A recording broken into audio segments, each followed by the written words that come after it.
let's move to Eldoret, where our reporter Elvis Koskei is standing by the Bishop Bishop Cornelius to pick his mind on the current political scenario in the country, and a way seek the church's voice in all this. And you need to remember that the bishop played a key role in quelling the 2007-2008 post-election violence as well. Elvis, a very good afternoon to you. Good afternoon, Akisa. I'm at the Catholic Diocese here in Uasin Gishu County. Of course, as you mentioned, going to speak to Reverend Bishop Cornelius Korir of the Catholic Diocese. And some of the issues that we are going to the bishop is going to put into perspective is matters of the unity of the country in relation with the current political storm in the country.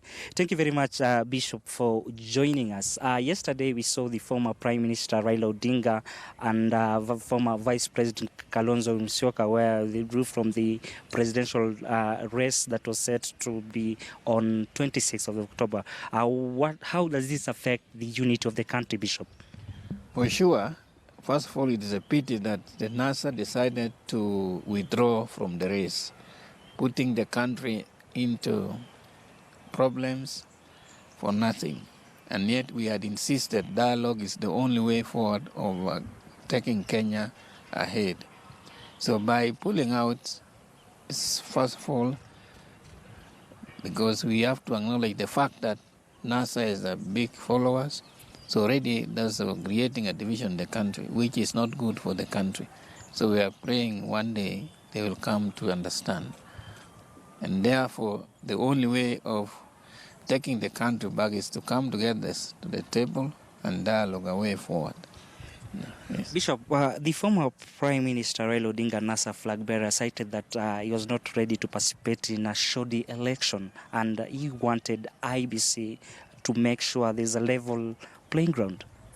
As far as we are concerned, we listened to the IBC and they told us that even it was recorded on the media that they had adjusted certain things. And I thought that adjustment would be able to take forward the election. And now it seems maybe there are other interior things that we don't know. But as far as we read on the paper media that the IBC had accepted to change certain things, and I pity the IBC because IBC is in the middle of the two big parties, Jubilee and NASA. So we were saying maybe you should see what the IBC can do for the time being. Now the election, they can adjust the laws. Mm-hmm. Yes, Bishop. Before we dwell into matters of the change of the election law in the Parliament, one of the also things I can remember is that the former Prime Minister cited that no court or no one can compel him to participate in this election. Remember today we also saw Third Way Alliance presidential candidate Uhuru Okoth also being enjoined in the new presidential election. You see, in this new constitution which we have, which is causing a lot of tension in the country, which somehow people seem not to understand the constitution. And here they are the same fellows who passed it. Raila was among the people who were pushing the constitution to be passed.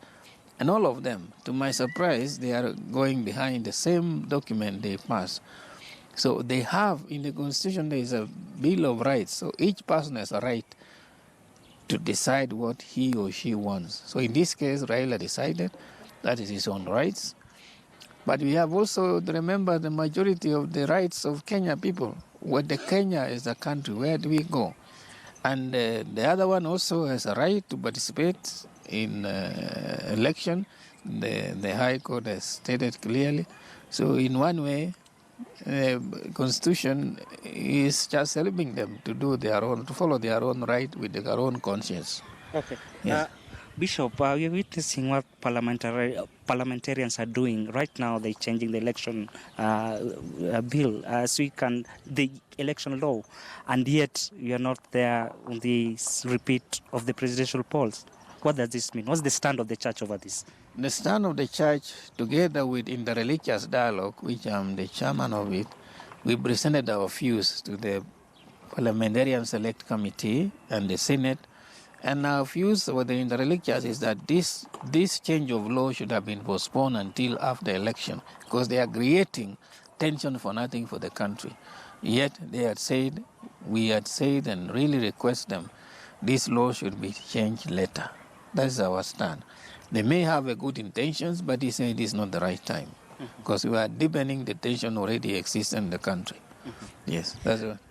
Lastly, Bishop, NASA also announced that we are going to witness countrywide demos. Was the church of the church over this? Remember, it's also their constitutional right to picket.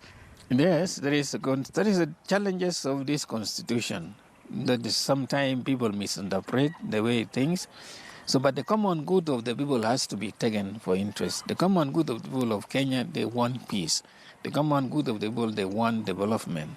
The common good of the people, they want their resources to be used very well. So far, by withdrawing, has put the country into more expenses for nothing. And the country has lost a lot.